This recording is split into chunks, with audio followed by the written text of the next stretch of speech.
I returned from my 6-month work assignment in London to find my brother Derek living in my pristine $900,000 house in suburban Denver, treating it like his personal palace. He greeted me at the door wearing my late grandmother's vintage silk robe, drinking expensive wine from my collection, and casually announced that Dad gave him permission to move in permanently because family property should stay in the family. Derek smirked while explaining how he had already changed the locks and invited friends over for a housewarming party this weekend. The audacity hit me like a freight train. Standing in my own doorway, I barely recognized the space I had lovingly decorated over 3 years. Derek had transformed my carefully curated home into his personal bachelor pad paradise. My collection of contemporary art pieces had vanished, replaced with gaudy sports memorabilia and neon beer signs that clashed horribly with the cream-colored walls. Walking through what used to be my serene living space felt like entering an alternate reality where taste had died a violent death. My home office, where I had spent countless hours building my software consulting business, now housed Derek's elaborate gaming setup. Massive screens dominated every surface gaming chairs, scattered around like plastic mushrooms, and empty energy drink cans created an aluminum mountain on my antique mahogany desk. The smell of stale pizza and unwashed laundry permeated the air, replacing the subtle lavender scent I had maintained with reed diffusers. Derek lounged in my leather recliner like a king surveying his kingdom, completely unbothered by my obvious shock. He wore my grandmother's robe with the confidence of someone who genuinely believed he belonged there. The sight of him wrapped in that precious family heirloom made my stomach turn with a mixture of rage and disbelief. When I demanded an explanation, Derek's response chilled me to the bone. He had quit his job at Patterson Auto Dealership 3 weeks after I left for London, declaring that working was pointless when he now had a mansion to call home. His logic was as twisted as his morals. Why slave away selling cars when he could live rent-free in luxury? The legal documents he produced looked official enough to fool someone who did not know better. Letterhead from a local law firm stamped signatures and formal language about temporary property guardianship during my extended absence. Derek claimed Dad had signed everything properly, transferring responsibility for the house while I was overseas and supposedly unreachable. My hands trembled as I dialed Dad's number, praying Derek was lying about parental approval. The phone rang twice before Dad's familiar voice answered, and my heart sank when he immediately launched into a lecture about family loyalty and responsibility. Dad confirmed he had given Derek permission to stay in the house, but his reasoning made my blood boil. According to Dad, Derek had approached him with a sob story about me abandoning the property and Derek desperately needing somewhere to live after his messy divorce from Amanda. Dad's voice carried that disappointed tone I remembered from childhood when he thought I was being selfish. Derek deserved a chance at stability, Dad insisted, and I made enough money as a consultant to afford multiple homes anyway. The complete lack of understanding about property ownership and basic legal rights left me speechless. Dad genuinely believed Derek's presence was somehow beneficial for the house and our family dynamics. The conversation with Dad ended with him hanging up after telling me to work things out with my brother like a mature adult. I stood in my kitchen holding a silent phone while Derek watched me with undisguised satisfaction. He had orchestrated this entire situation, perfectly manipulating our father's emotions, while I was thousands of miles away and unable to defend myself. But Derek was not finished revealing the extent of his planning. From a manila envelope, he produced what appeared to be a lease agreement bearing my forged signature. The document outlined a detailed arrangement allowing Derek indefinite residence in exchange for property maintenance and utility payments.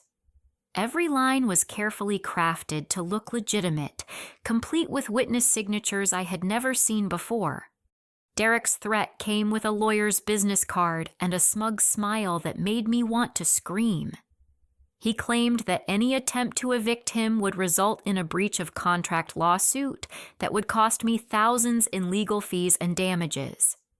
According to Derek, I had agreed to this arrangement before leaving for London, and backing out now would prove my unreliable character in court. The forged lease agreement was Derek's insurance policy, his way of ensuring I could not simply call the police and have him removed. He had created a legal gray area that would require time, money, and extensive court proceedings to resolve. Meanwhile, he could continue living in my house, destroying my property, and enjoying the fruits of his manipulation. 3 days later, Derek's manipulation reached new depths when his girlfriend Madison arrived with 2 toddlers and enough belongings to outfit a small apartment. Madison was a bleached blonde with artificial nails that clicked against every surface she touched, and her children seemed determined to destroy everything within their reach. The twins Tyler and Taylor treated my home like their personal playground, leaving sticky handprints on my white walls and crayon marks across my hardwood floors. The damage accumulated faster than I could document it. My custom Italian leather sofa now sported mysterious stains that Madison dismissed with a shrug, claiming kids will be kids. The twins had somehow managed to break 3 of my grandmother's antique china pieces during their first week, including a delicate teacup that had survived 2 world wars but could not survive Tyler's enthusiasm for indoor baseball. Derek's sense of entitlement expanded daily as he settled deeper into his fraudulent residence. He had convinced himself that squatters' rights applied to his situation, despite the obvious holes in his legal theory. Derek produced fake utility bills with his name printed as the account holder, claiming he had been paying for electricity and gas since moving in. The documents looked convincing at first glance, but closer inspection revealed poor printing quality and inconsistent formatting. The neighborhood drama Derek created became my daily nightmare. He had spent weeks telling neighbors that I was mentally unstable and had abandoned my responsibilities as a homeowner. According to Derek's version of events, I had disappeared overseas without notice, leaving him to maintain the property and deal with my financial obligations. Several neighbors approached me with concerned expressions, asking if I needed help managing my affairs or finding professional assistance. Mrs. Patterson, the Homeowners Association president, cornered me outside the mailbox with a clipboard full of violations and complaints. Derek had convinced her that I was shirking my duties as a community member, failing to maintain my landscaping and creating disturbances with loud music and parties. Mrs. Patterson's lecture about responsibility and community standards felt surreal when I was the victim of Derek's deception. The mail situation revealed another layer of Derek's systematic approach to stealing my life. He had been collecting my mail for months, intercepting bank statements, legal documents, and important correspondence that he claimed were addressed to his residence. Derek had even convinced the Postal Service that I had moved, permanently redirecting my mail to a post office box he controlled. My landscaping company, Johnson's Green Thumb Service, had been billing Derek directly after he convinced them I was no longer the homeowner. The crew leader, Miguel, seemed genuinely confused when I approached him about the billing change. Derek had told Miguel that I had signed the property over to him and would no longer be responsible for maintenance costs. The monthly landscaping bill was now going to an address I had never seen before. The discovery of my missing piano marked a new low in Derek's betrayal. My grandmother's baby grand piano, a beautiful mahogany piece that had been the centerpiece of my living room, had simply vanished. When I confronted Derek about its whereabouts, he casually mentioned selling it to cover his gambling debts at the local casino. The piano had been worth $15,000, and Derek had sold it for $3,000 cash to a music teacher across town. Derek's gambling problem explained his sudden interest in free housing and his willingness to forge documents for a place to live. He owed money to several unsavory characters around Denver, and my house provided the perfect escape from his creditors. Derek's ex-wife Amanda had mentioned his gambling during their divorce proceedings, but I never imagined he would steal from family to fund his addiction. The fake lease agreement became Derek's shield against any challenge to his presence. Whenever I mentioned calling the police or consulting a lawyer, Derek waived the forged document and threatened legal action.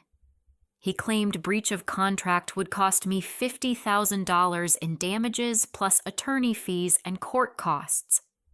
Derek had researched enough legal terminology to sound convincing to someone who did not know better. But Derek's masterpiece of manipulation was yet to come.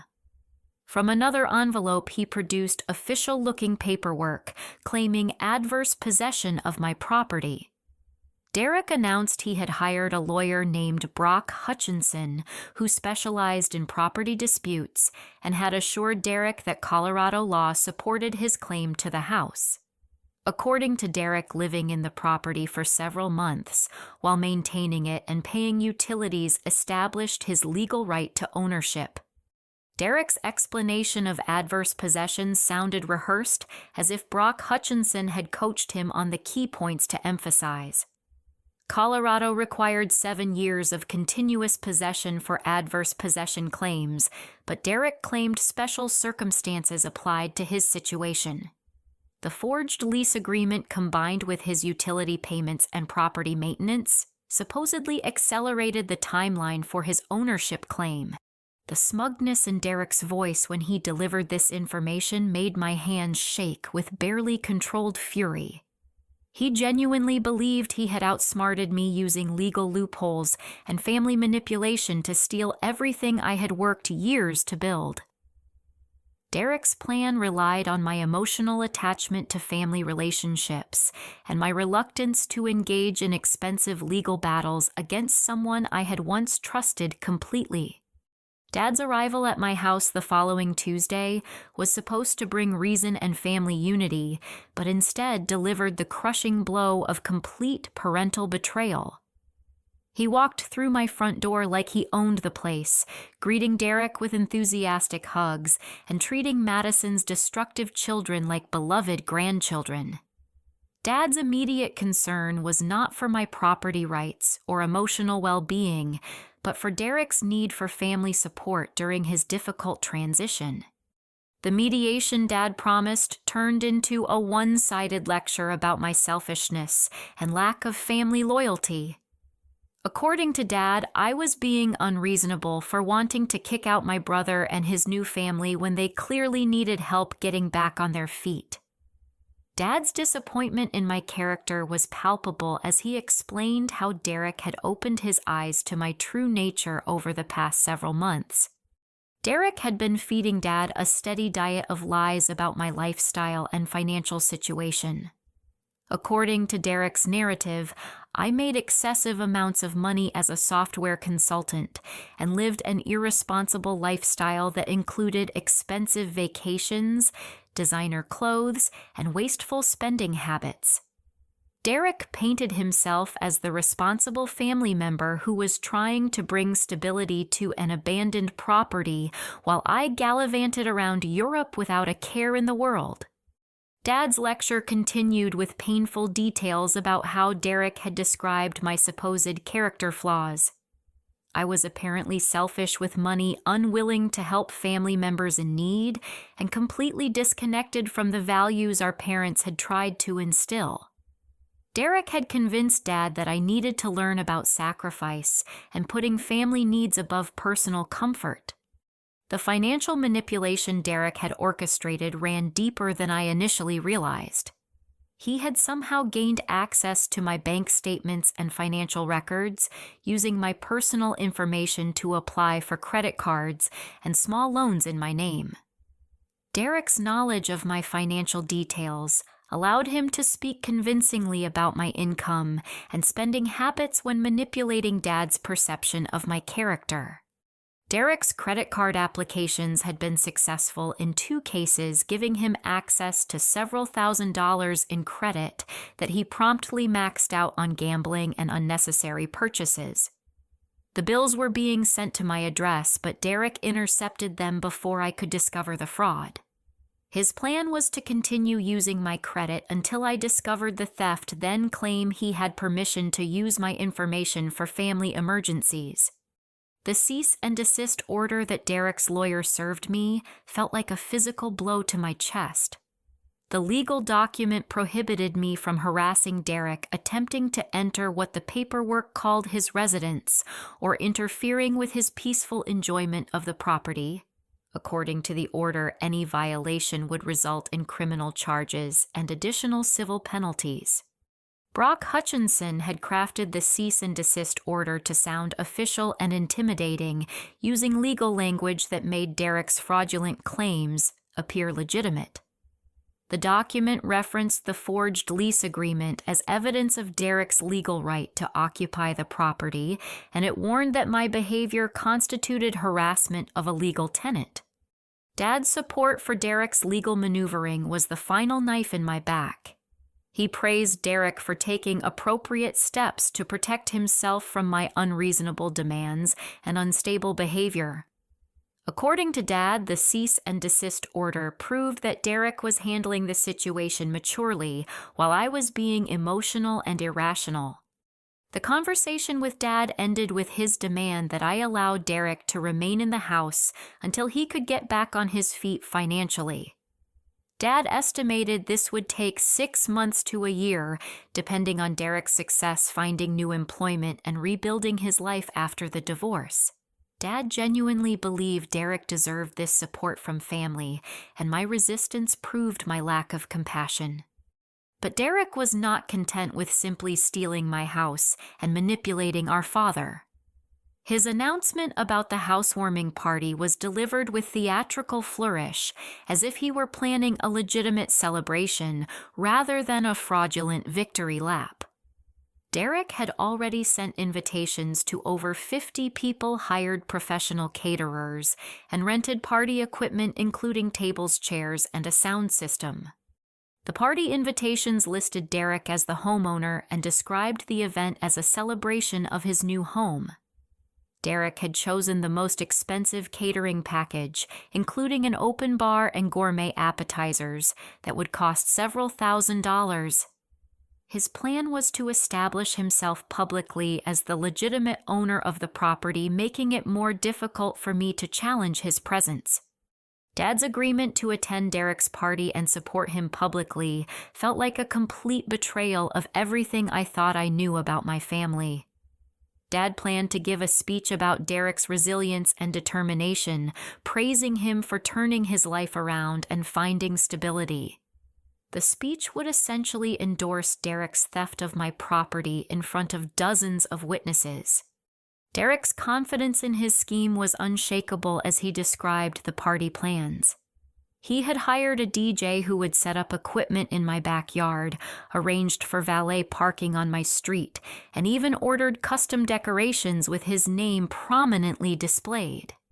The party was scheduled for Saturday evening, giving Derek time to prepare the house and coordinate all the details.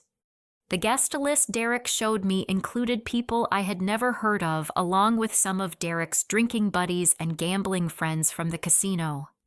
Several neighbors were invited, including Mrs. Patterson and other homeowners association members who could vouch for Derek's presence in the community. Derek's strategy was to surround himself with witnesses who would support his version of events if legal challenges arose. Madison's excitement about the party was almost as infuriating as Derek's smugness. She had started planning decorations and menu additions, treating the event like a legitimate housewarming for their new home. Madison discussed paint colors for redecorating my bedroom and plans for converting my home office into a nursery for future children. The financial cost of Derek's party was being charged to credit cards he had opened using my information. Derek had no intention of paying for the celebration himself, instead viewing it as another bill I would eventually have to handle. His fraudulent spending had already reached dangerous levels, and the party would add thousands more to debts he had no intention of repaying. Dad's departure that evening left me completely isolated in what was legally my own home. He hugged Derek goodbye and promised to help with party preparations, treating me like a hostile stranger who was interfering with family business. The complete reversal of family loyalty was devastating, but it also clarified exactly what I was dealing with. Derek's final threat as Dad left was delivered with quiet menace that made my skin crawl. If I tried to interfere with his party or challenge his legal rights to the property, he would make sure I regretted it for the rest of my life. Derek claimed to have dirt on me that would destroy my professional reputation and personal relationships if I pushed him too hard. My meeting with attorney Sarah Walsh the next morning confirmed my worst fears about Derek's legal strategy. Sarah's office overlooked downtown Denver, and her credentials covering the walls should have provided comfort, but her explanation of my situation felt like a death sentence. Derek's adverse possession claim was legally questionable, but had enough gray areas to tie up my property in court for months or even years. Sarah explained that Colorado's adverse possession laws were complex, and Derek's combination of forged documents, fake utility bills, and witness statements created complications that would require extensive litigation to resolve.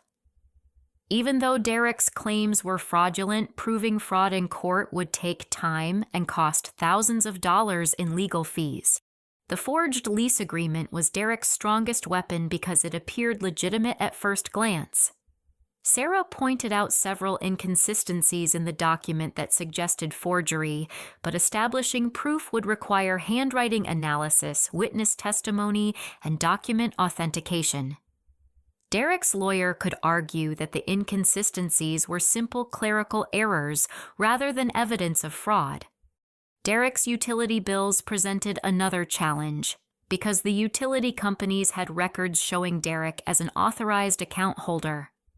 Someone had called the companies claiming to be me and authorized the account transfers, providing enough personal information to convince customer service representatives.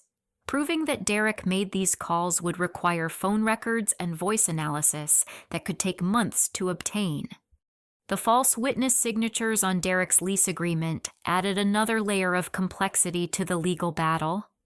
Sarah would need to locate and interview each supposed witness to determine if they actually signed the document or if Derek forged their names. This investigation could take weeks and would require hiring private investigators to track down people who might not exist. Meanwhile, Derek's party preparations had reached a fever pitch that made my house unrecognizable. Professional caterers arrived Wednesday morning to survey the space and plan their setup.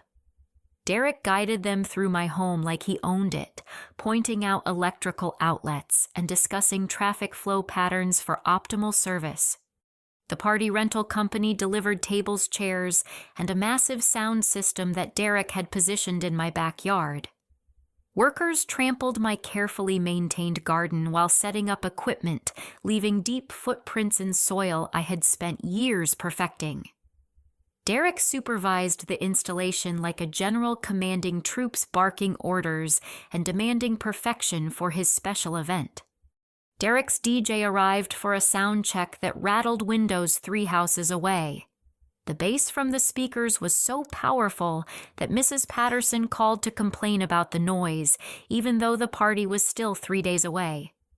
Derek's response to her complaint was to turn the volume higher, claiming he needed to test the equipment properly. Madison's redecorating project had accelerated into full renovation mode.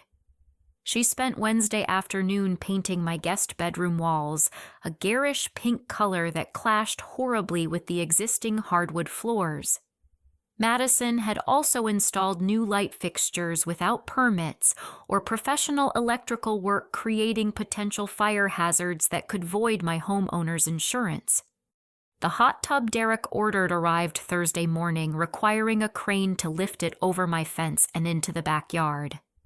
Derek had not obtained permits for the installation, and the electrical work required to power the hot tub was being done by his friend, who claimed to be an electrician but had no visible licensing or credentials. The installation process destroyed more of my landscaping and required cutting into my deck to accommodate the electrical connections. Derek's advertising for spare rooms had attracted a rotating cast of questionable characters who paid cash for short-term stays. My basement had been converted into a boarding house with mattresses on the floor and makeshift privacy curtains. Derek charged $50 per night for space in what used to be my exercise room, pocketing the cash without reporting it as income. The boarding house operation violated multiple city ordinances regarding occupancy limits and business licensing. My residential property was not zoned for commercial use, and Derek's rental scheme could result in fines, legal action, and forced closure. Derek's tenants included transient workers, recently divorced men, and people who appeared to be avoiding legal troubles elsewhere. Sarah Walsh's investigation into Derek's lawyer revealed disturbing information that added criminal elements to the civil dispute. Brock Hutchinson's credentials did not check out when Sarah contacted the Colorado State Bar Association. According to their records, no attorney named Brock Hutchinson was licensed to practice law in Colorado, and the business address Derek provided belonged to a mail forwarding service. Further research revealed that Brock Hutchinson was actually Bradley Hutchins, a disbarred paralegal who had been practicing law illegally for over 2 years. Bradley had been stripped of his credentials after stealing client funds and falsifying court documents in unrelated cases.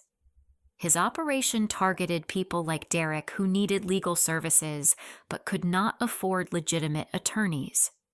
The fake legal documents Bradley had prepared for Derek were worthless, but they had served their purpose of intimidating me and creating confusion about Derek's rights. Bradley's cease and desist order had no legal standing, and the adverse possession paperwork was filled with errors that would be obvious to any real judge. Derek had been paying Bradley thousands of dollars for worthless legal theater. Derek's plan for the party included charging guests admission to recoup his costs, turning my home into an illegal entertainment venue. He had printed tickets pricing admission at $25 per person with additional charges for food and drinks.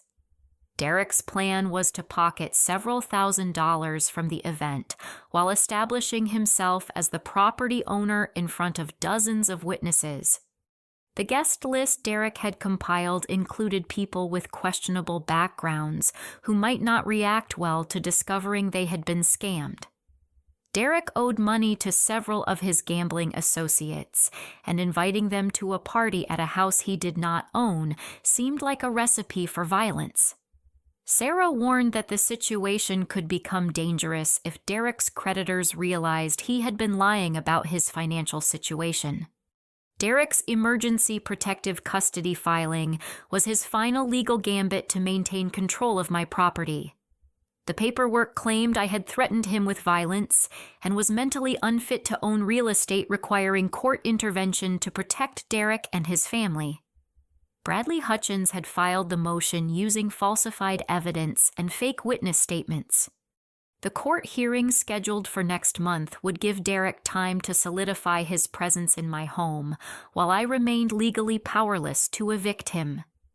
Even though the protective custody motion was based on fraudulent claims, it would require formal court proceedings to dismiss. Derek's strategy was to delay and complicate the legal process until I gave up or ran out of money for attorney fees. Sarah's estimate of legal costs to resolve the situation properly was staggering.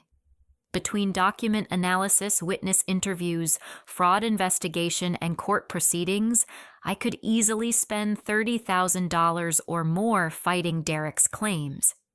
Even with a favorable outcome, recovering attorney fees would require additional litigation that could take years to resolve. The emotional toll of fighting family members in court would be devastating, regardless of the financial cost. Derek knew that dragging our dispute through the legal system would damage family relationships permanently and create public embarrassment that might affect my professional reputation. His strategy relied on my reluctance to destroy family connections over property disputes. Derek's confidence in his scheme was absolute as Saturday approached. He genuinely believed he had outsmarted everyone involved and would emerge from the weekend as the legitimate owner of a $900,000 house. Derek's hubris would prove to be his downfall, but he was too intoxicated by his perceived success to recognize the trap he had walked into. Friday morning marked the beginning of my systematic dismantling of Derek's elaborate fraud, starting with a call to private investigator Janet Morrison. Janet's reputation for thorough investigation and discreet documentation made her the perfect ally for exposing Derek's criminal activities.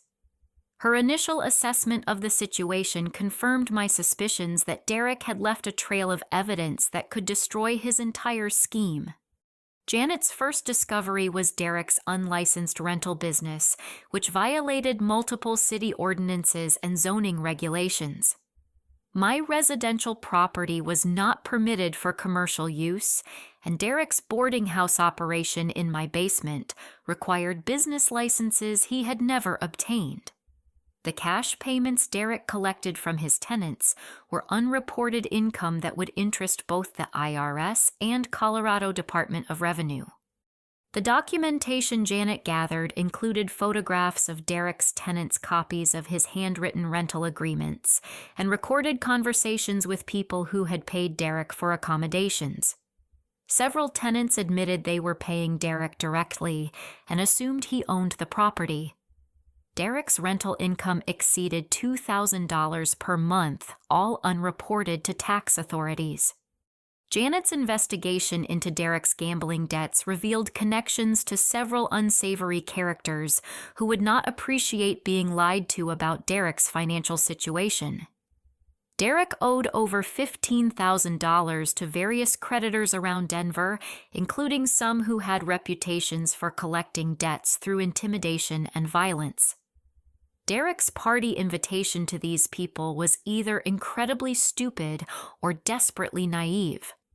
My research into Derek's ex-wife Amanda provided crucial ammunition for destroying his credibility. Amanda agreed to meet with me after I explained Derek's current situation, and her revelations about their marriage painted a picture of systematic financial abuse and criminal behavior. Derek had stolen money from their joint savings account, maxed out credit cards in Amanda's name, and disappeared for days at a time, gambling away family resources. Amanda's divorce attorney had documentation of Derek's gambling addiction, including records showing he had lost their house down payment at a single poker game.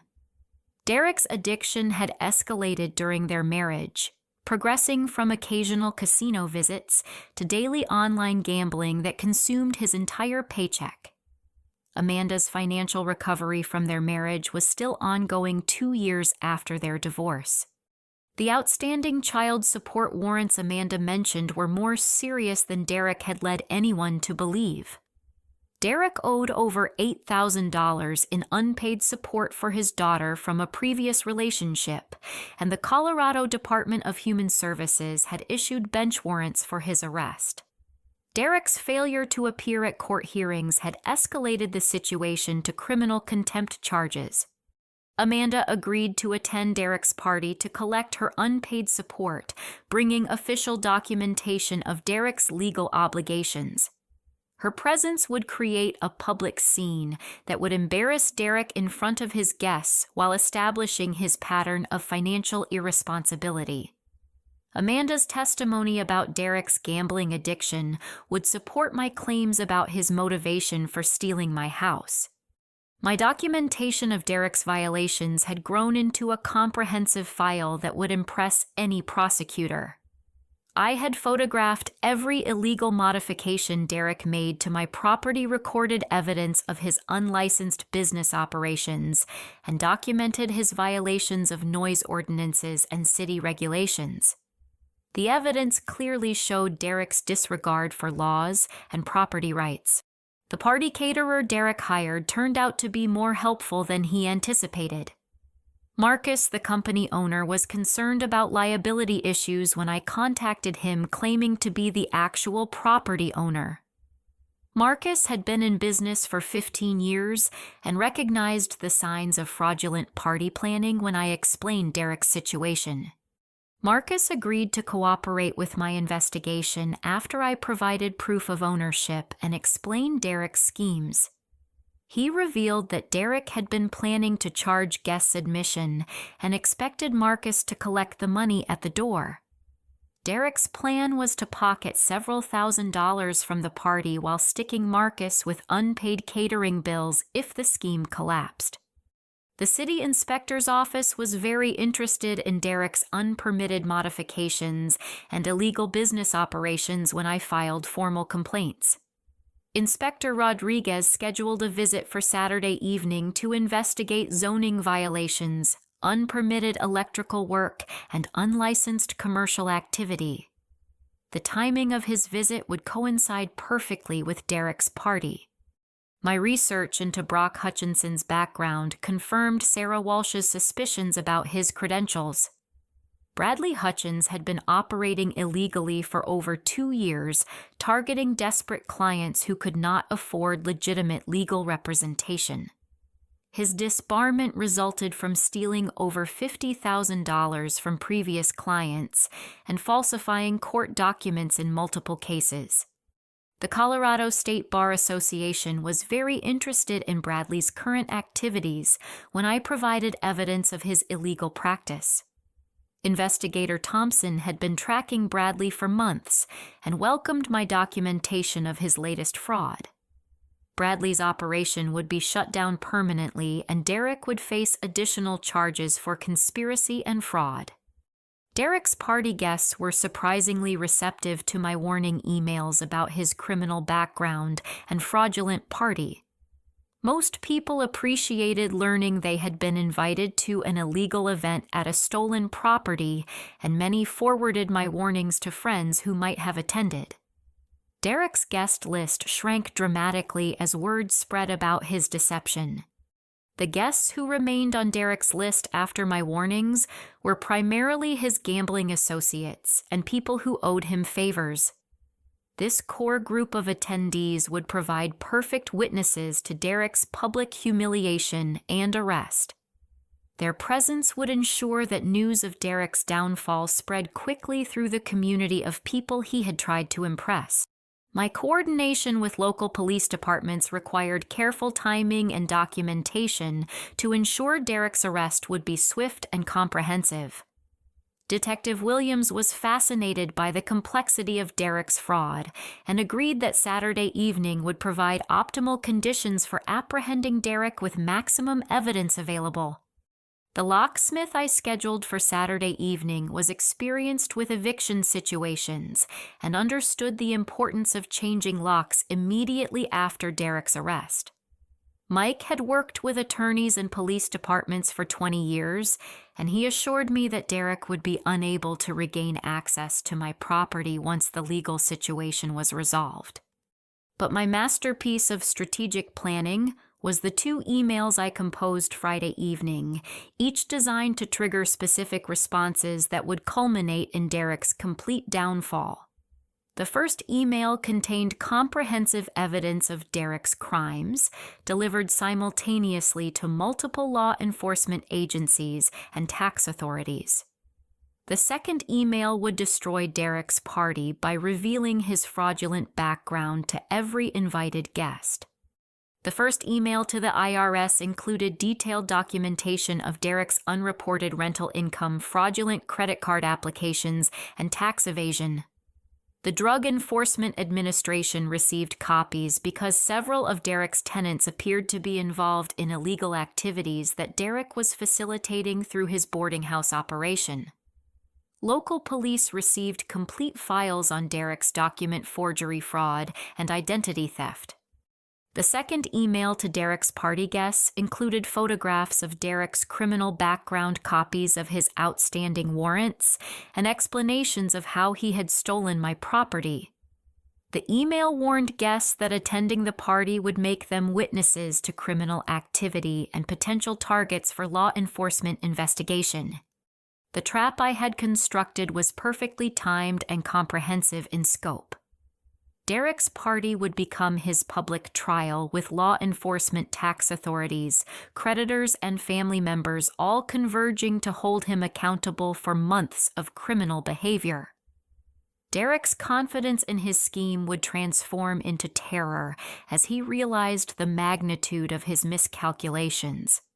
Saturday morning arrived with Derek completely unaware that his elaborate house of cards was about to collapse in spectacular fashion.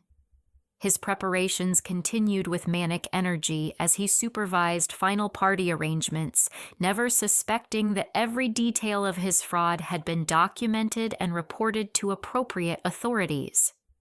Derek's hubris had blinded him to the obvious fact that stealing someone's house would eventually result in serious consequences.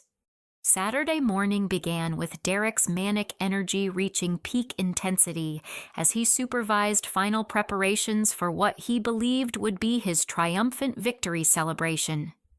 The catering trucks arrived at 10 in the morning, followed by additional rental equipment and decorations that transformed my backyard into an elaborate party venue.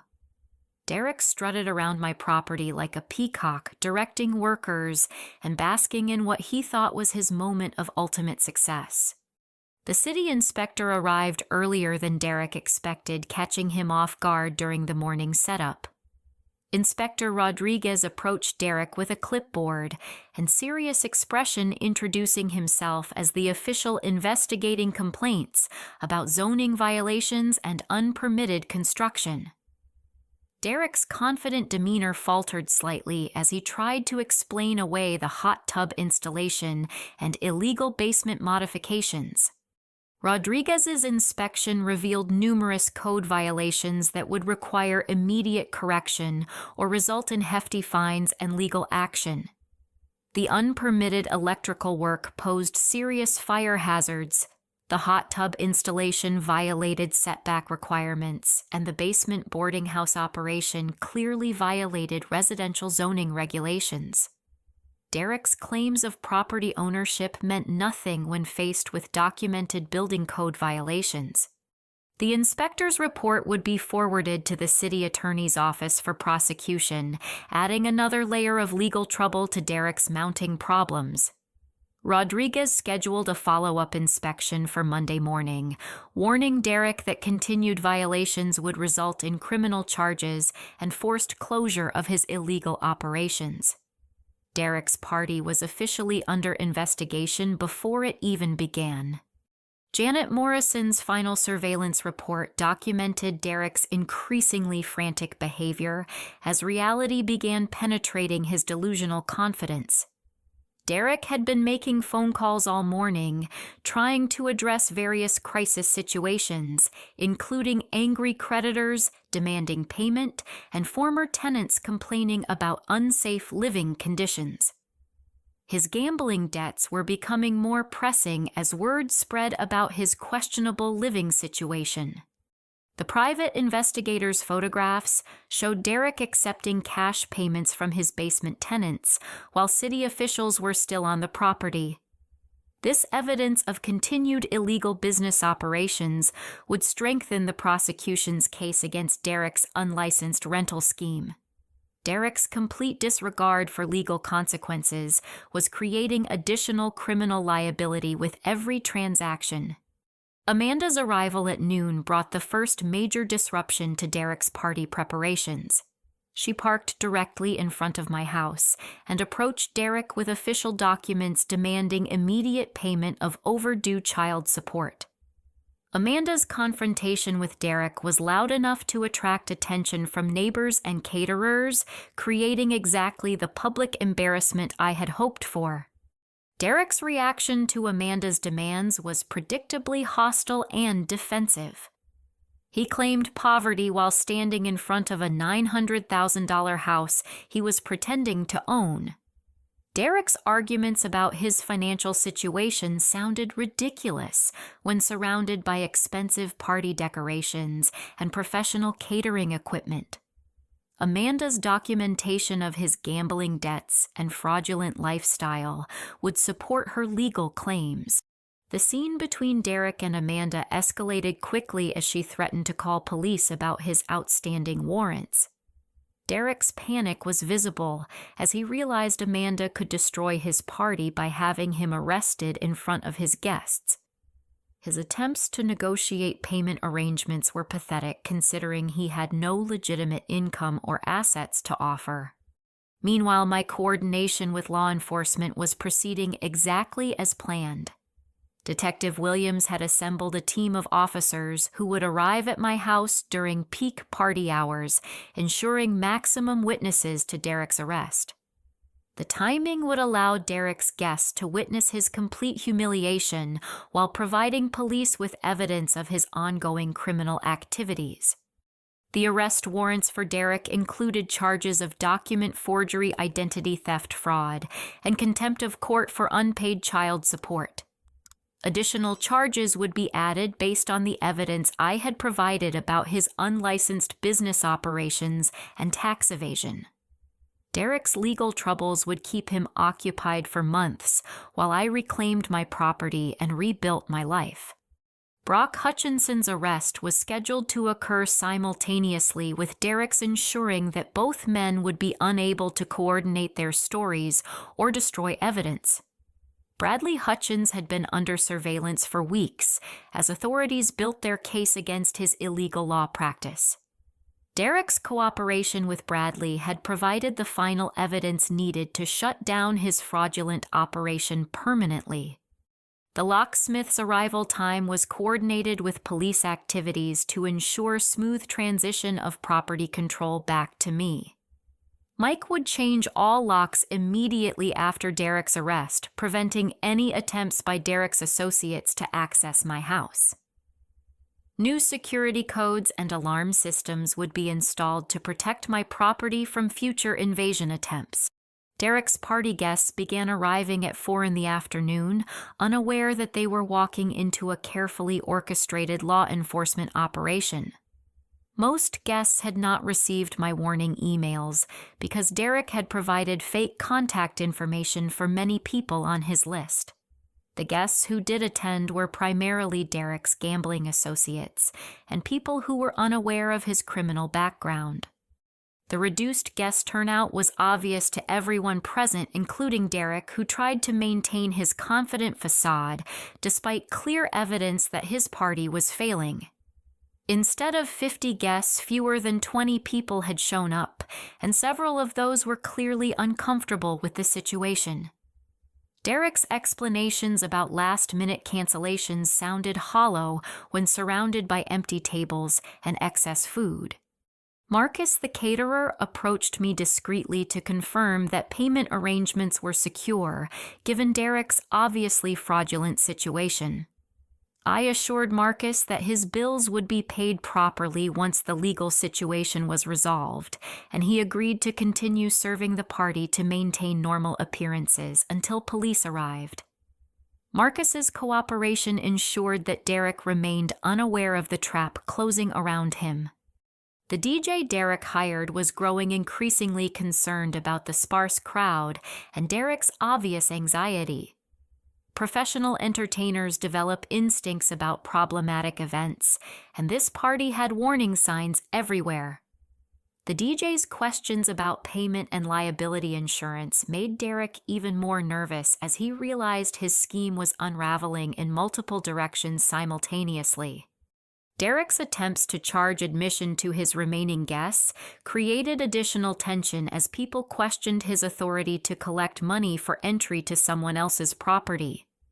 Several guests demanded explanations about Derek's relationship to the house, forcing him to repeat his lies about ownership and legal rights. Derek's story became less convincing with each retelling as details changed and contradictions emerged. The final phase of my trap involved timing the arrival of multiple crisis situations to overwhelm Derek's ability to respond effectively. Police would arrive to arrest him just as Amanda escalated her demands for child support payment. The city inspector would return to document continuing violations while the locksmith waited nearby to secure the property. Derek's gambling creditors began arriving earlier than expected, adding another element of danger to the already volatile situation. These men were not interested in Derek's party or legal problems. They wanted immediate payment of outstanding debts or satisfactory collateral arrangements. Derek's obvious panic when he saw these creditors confirmed that his financial situation was desperate. The convergence of law enforcement angry creditors, unpaid child support obligations, and building code violations created exactly the scenario I had envisioned for Derek's complete downfall. His elaborate fraud was about to collapse under the weight of multiple criminal and civil violations that would destroy any chance of maintaining his stolen lifestyle.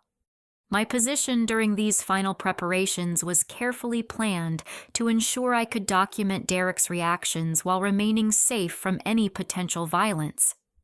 The situation was becoming increasingly unstable as Derek realized his control was slipping away, but my planning had anticipated this escalation and positioned appropriate authorities to handle whatever might develop. Derek's confidence had completely evaporated by 6 p.m. as he struggled to manage multiple crisis situations simultaneously. His party was failing, his guests were uncomfortable, his creditors were demanding payment, and official investigators were documenting his violations. The trap was set perfectly for the final phase of Derek's destruction. The first email I had composed was already working its way through law enforcement and regulatory channels, triggering investigations and arrest warrants that would converge on my property within hours. The second email had successfully warned most potential guests about Derek's criminal background, leaving him with a sparse crowd of questionable associates and uncomfortable neighbors. Derek's party was about to become his public trial and sentencing with witnesses present to observe justice being served for months of criminal behavior. His theft of my house would be exposed, his fraud would be documented, and his complete humiliation would serve as a warning to anyone who might consider similar schemes in the future. Saturday evening arrived with Derek's party in full swing, though the sparse attendance and palpable tension made it clear that something was seriously wrong with his celebration. Only 18 guests had actually shown up, creating an awkward atmosphere in my backyard that was designed to accommodate 50 people. Derek's nervous energy was obvious to everyone present as he flitted between groups of uncomfortable guests, trying to maintain his facade of confident homeownership. The first sign of Derek's impending downfall came when Detective Williams and 3 patrol officers pulled into my driveway at exactly 7:15. Derek's face went pale as he watched the police officers approach his party with official documents and serious expressions. The remaining party guests immediately sensed trouble and began backing away from Derek, distancing themselves from whatever legal problems were about to unfold.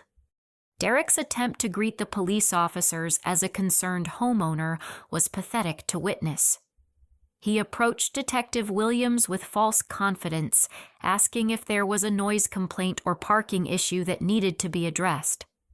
Derek's voice trembled slightly as he tried to project authority over a situation that was rapidly spiraling beyond his control.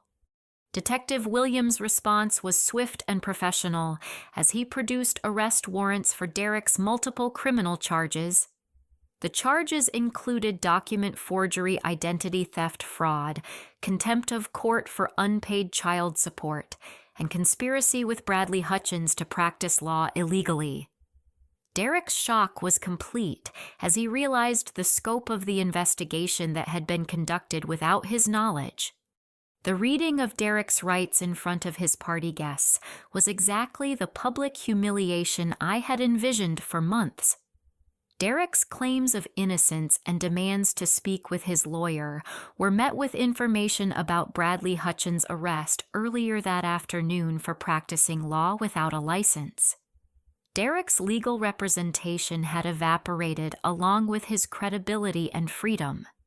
Amanda's dramatic entrance during Derek's arrest was perfectly timed to maximize his embarrassment and legal exposure. She approached the scene with official documents demanding immediate payment of $8,000 in overdue child support, adding civil contempt charges to Derek's growing list of legal problems. Amanda's testimony about Derek's gambling addiction and financial irresponsibility would support the prosecution's case against him. The party guests' reactions ranged from shock to embarrassment as they realized they had been attending an illegal celebration at a stolen property. Several guests quietly left without saying goodbye, while others stayed to watch Derek's complete meltdown with morbid fascination. Derek's gambling associates were particularly interested in learning about his financial situation and legal troubles. Inspector Rodriguez's return to the property during Derek's arrest provided additional documentation of his building code violations and illegal business operations. The inspector's report would support criminal charges related to Derek's unlicensed rental business and unsafe construction practices. Rodriguez's timing ensured that Derek's violations would be officially documented while he was being arrested.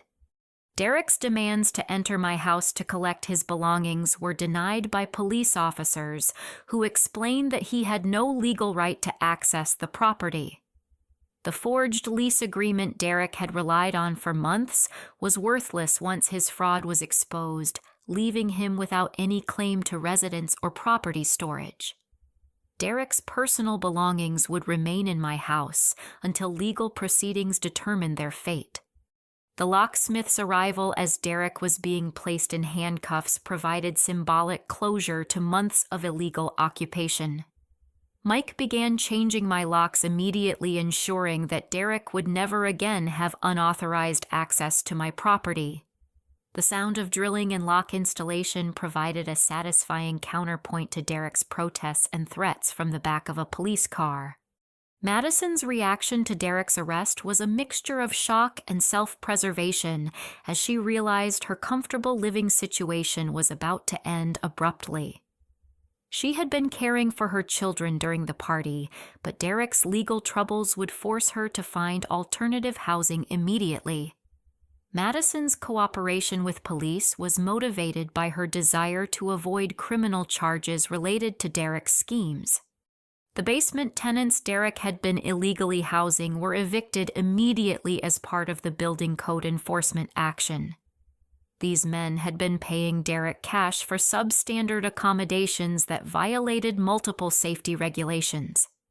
Their eviction would eliminate Derek's unreported income source while ensuring my property met legal occupancy standards. Dad's arrival during the height of Derek's arrest and eviction was the final piece of family drama that completed Derek's total humiliation.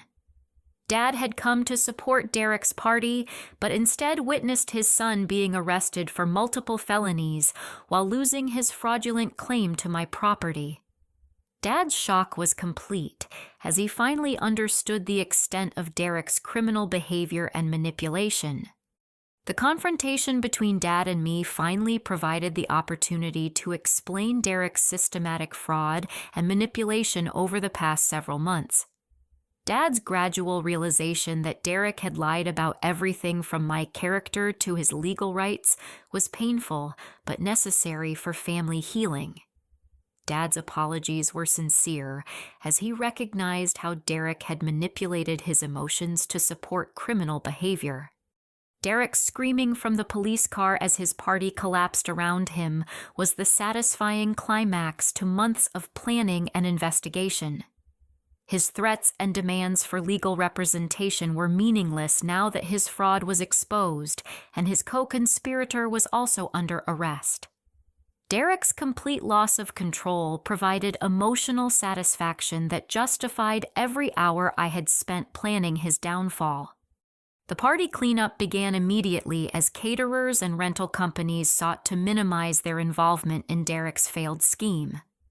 Marcus the caterer was grateful that I had warned him about Derek's fraudulent situation and agreed to submit his bills directly to me for proper payment. The rental equipment would be removed within hours, erasing most evidence of Derek's illegal celebration. The neighborhood's reaction to Derek's arrest was mixed with some residents expressing shock at learning about his criminal activities, while others admitted they had suspected something was wrong with his sudden appearance in my house. Mrs. Patterson, the Homeowners Association president, apologized for believing Derek's lies about my abandonment and mental instability. Derek's gambling creditors were fascinated by his legal troubles and the revelation that he had no legitimate claim to my property. These men realized they had been lied to about Derek's financial resources and would need to pursue alternative methods for debt collection. Derek's arrest eliminated any hope they had of recovering money he owed them. The media attention Derek's case attracted was minimal, but satisfying, with local news covering the story as an example of family property fraud and illegal business operations. Derek's mugshot and criminal charges were published in the community newspaper, ensuring that his reputation would never recover from his attempted theft of my house. My reclamation of the property required extensive cleaning and repair to undo months of damage caused by Derek's occupation and illegal activities. The hardwood floors needed refinishing, walls required repainting, and several fixtures had to be replaced due to Derek's modifications and his tenants' neglect. The cost of restoration would be added to Derek's restitution obligations. The legal proceedings against Derek moved swiftly once prosecutors had access to the comprehensive evidence I had gathered with Janet Morrison's help. Derek's guilty pleas on multiple charges resulted in a 2-year prison sentence, 5 years probation, and restitution payments that would take him decades to complete. Derek's criminal record would make future employment and housing extremely difficult. Bradley Hutchins' prosecution for practicing law illegally proceeded separately with Derek's case, providing crucial evidence of his fraudulent legal services. Bradley received a longer prison sentence due to his repeat offenses and the scope of his illegal practice. Derek's cooperation with Bradley's fraud added conspiracy charges to his criminal record. The family healing process began slowly as Dad and I worked through the damage Derek's manipulation had caused to our relationship.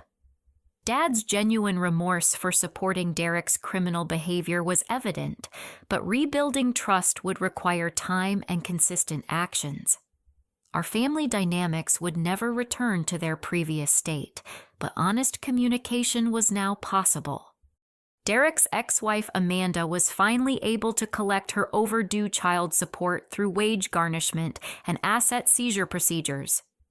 Derek's criminal convictions simplified the legal process for enforcing support obligations and protecting their daughter's financial interests. Amanda's testimony had been crucial for establishing Derek's pattern of financial irresponsibility. The housewarming party I hosted 3 months later was everything Derek's fraudulent celebration should have been. Real friends and family members gathered to celebrate my reclaimed home and successful defense against criminal invasion. The party featured honest relationships, legitimate joy, and appreciation for justice properly served. My professional reputation was enhanced rather than damaged by the experience of exposing Derek's fraud and navigating complex legal challenges. Clients and colleagues respected my systematic approach to problem solving and my refusal to be intimidated by criminal behavior. The experience demonstrated skills that translated directly to my consulting work. The security improvements I installed after reclaiming my house included upgraded alarm systems, security cameras, and stronger locks that would prevent future unauthorized access. These measures provided peace of mind while serving as visible reminders that my property was properly protected and monitored. Derek's release from prison 2 years later came with strict probation conditions that prohibited him from contacting me or entering my neighborhood. His criminal record and restitution obligations would follow him for decades, ensuring that his theft of my house would have permanent consequences for his life and opportunities. The life lesson Derek's attempted theft taught me was profound and lasting. Sometimes family members will exploit your love and trust for their own benefit, but protecting yourself with intelligence evidence and appropriate legal action preserves both your property and your dignity. Real family members support your success rather than trying to steal it, and standing up to manipulation strengthens rather than weakens important relationships. The satisfaction of watching Derek face consequences for his criminal behavior never faded, serving as a reminder that justice is possible when victims refuse to be intimidated and take systematic action to expose fraud. Derek's public humiliation and legal punishment provided closure while warning others about the consequences of similar schemes. My house became more than just property after surviving Derek's invasion. It represented resilience, intelligence, and the importance of fighting for what belongs to you. The experience transformed my understanding of family loyalty and personal boundaries while demonstrating that criminals can be defeated through careful planning and appropriate legal action. The community support I received after exposing Derek's fraud was overwhelming and heartwarming. Neighbors who had been deceived by Derek's lies apologized and offered assistance with property restoration. Local business owners who had been manipulated by Derek thanked me for exposing his criminal behavior and preventing future victims. The final resolution of Derek's case provided complete vindication of my actions and decisions throughout the ordeal. Every strategy I had employed was validated by successful prosecution and property recovery. Derek's complete defeat served as proof that intelligence and determination could overcome criminal manipulation and family betrayal. The peace I felt while hosting my legitimate housewarming party was the emotional reward I had earned through months of investigation planning and legal action. Surrounded by genuine friends who respected my strength and intelligence, I finally felt at home in my own house again. Derek's theft had been erased, his fraud exposed, and justice properly served. Have you ever had to stand up to family members who tried to take advantage of your trust or success? How did you handle this situation, and what did you learn about setting boundaries with people you love? I would love to hear your experiences in the comments below. Please like this story if it resonated with you, subscribe for more stories about overcoming family betrayals and workplace injustices, and share this with anyone who might need encouragement to fight for what belongs to them. Thank you for listening to my story, and remember that standing up for yourself is not selfish. It is necessary for maintaining your dignity and protecting what you have worked hard to build.